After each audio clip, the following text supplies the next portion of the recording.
End of September 1605. Livonia. Cold and damp. The wind gets under your clothes. In the morning the fog hangs low, and in the evening everything smells of wet wood smoke and horsehair. There is no beautiful war here. There is mud, fatigue and fear, which gets into people's heads like a disease.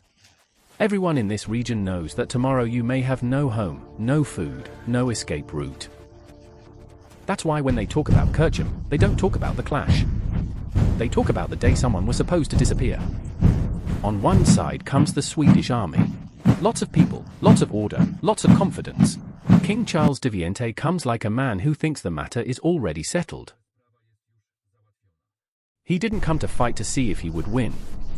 He has come to take back what he considers his own. He has infantry lined up like a wall, muskets, pikes and troops that have been practicing this for months. He has artillery, he has the advantage. And it has the most important thing.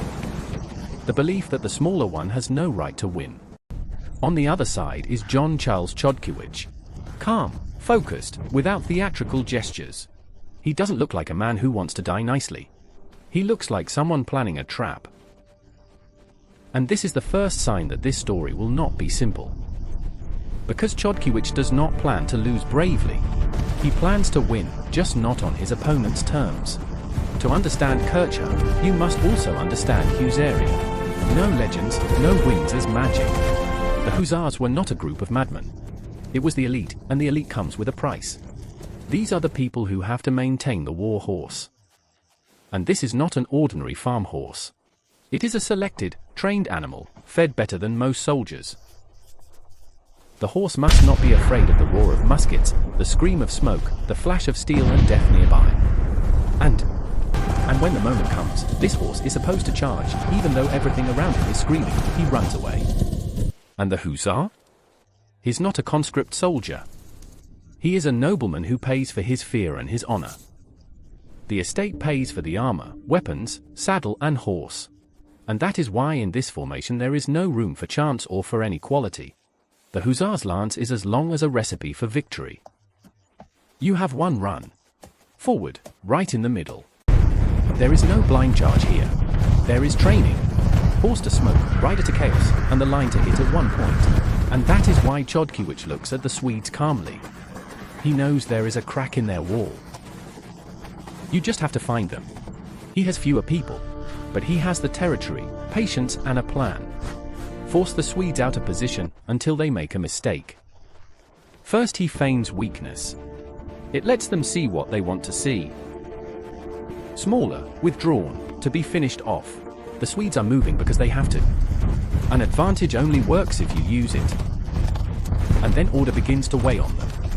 This is where the wall becomes heavy. It's not turning fast at this point. Chodkiewicz is waiting. He doesn't scream. He gives a sign, and suddenly in the silence you can hear what comes before the impact. Horses. Hussars don't ride nicely. The hussars break free like a spring. And suddenly the pot gets crowded. From a distance it looks like a dark way. Up close it's metal, wood and mass. Horse, rider, lance.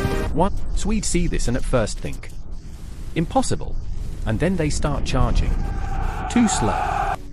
Because a musket is not a rifle. It's a ritual. Powder, bullet, wad, everything takes longer in the rain.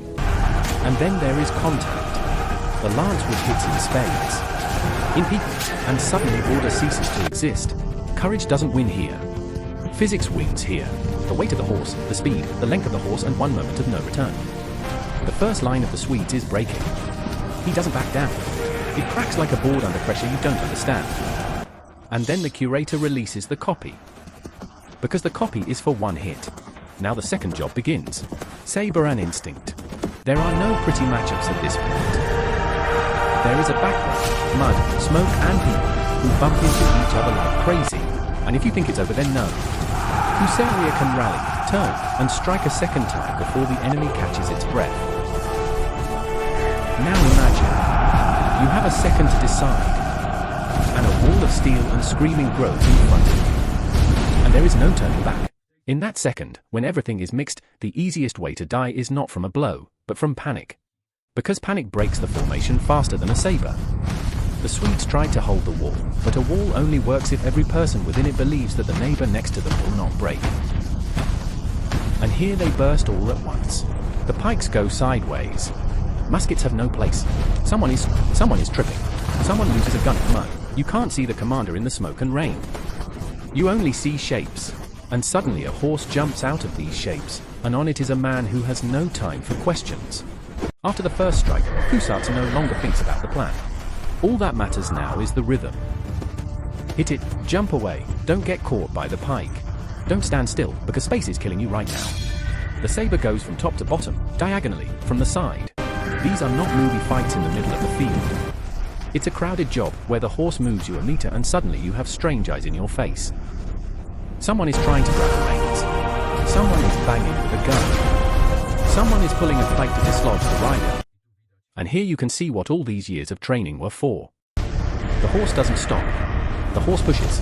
The horse keeps going even when wet grass and mud slip under its hooves. And the hussar doesn't try to fight nicely. He fights to survive the next 3 seconds. When the cotton breaks, it flies sideways. You don't stay with it in your hand like a souvenir. You throw it away because now it's a burden. And then the truth about this formation comes out. They are prepared for the first plan to end. They have a second one. They approach the enemy as if they were closing a door from the inside. The Swedish infantry is still trying to do what it knows. Gather in a group, turn the pikes over, move the cavalry aside, give the musketeers time. Only time is the most expensive. And the hussars play for time like crazy. If you give them a 3-second advantage, they will take 3 minutes of your life. Someone on the side is trying to shoot.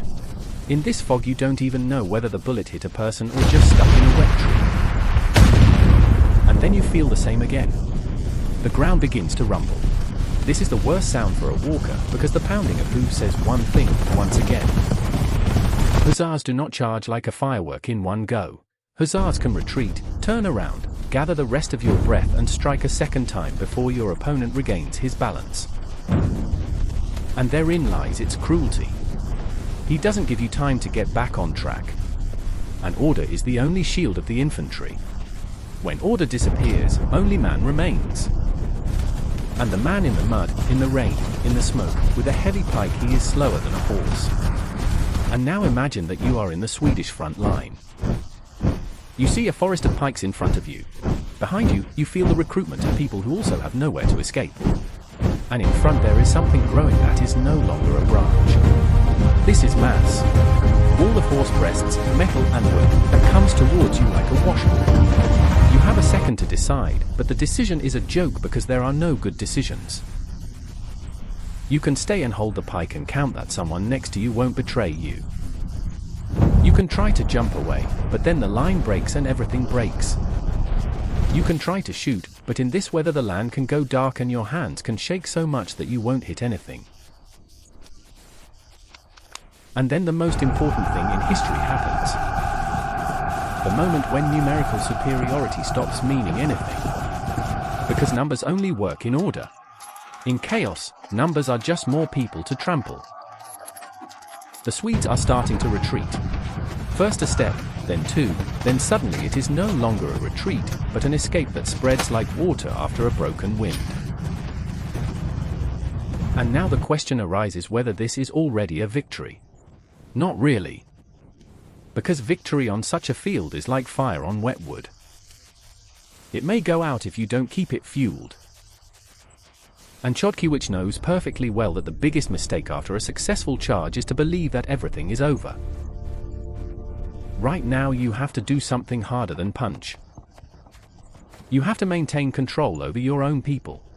You need to avoid getting caught up in a chase that will stretch the formation. You have to make sure that victory doesn't turn into chaos on your side. Because in chaos even hussars may cease to be hussars. And that's why at this moment, when people want to shout and chase, the commander must think like someone who is not influenced by emotions. Chodkiewicz is not just a leader of the charge. He's the breaking chief. From not letting victory slip from your hands like a slippery knife. The Swedes are trying to catch their breath and gather the remnants of the formation. Somewhere behind them, their officers are trying to arrange new ones, trying to create a second line, trying to stick people to the ground by shouting. And this is the moment where the battle is not over yet. Because an army does not lose when it loses people. An army loses when it loses faith. Because it's easy to win by charging. It's harder to win with what you do 5 minutes after charging. You break, adjust, close. In the next episode 1 will show you what happened next. What did the chase look like? How long did it take to complete the victory? What was the price and why did the war not end immediately? If you want part 2, leave a comment. Kircholm and click subscribe so as not to miss it. Because it's easy to win by charging. It's harder to win with what you do 5 minutes after charging. You break, adjust, close. In the next episode 1 will show you what happened next.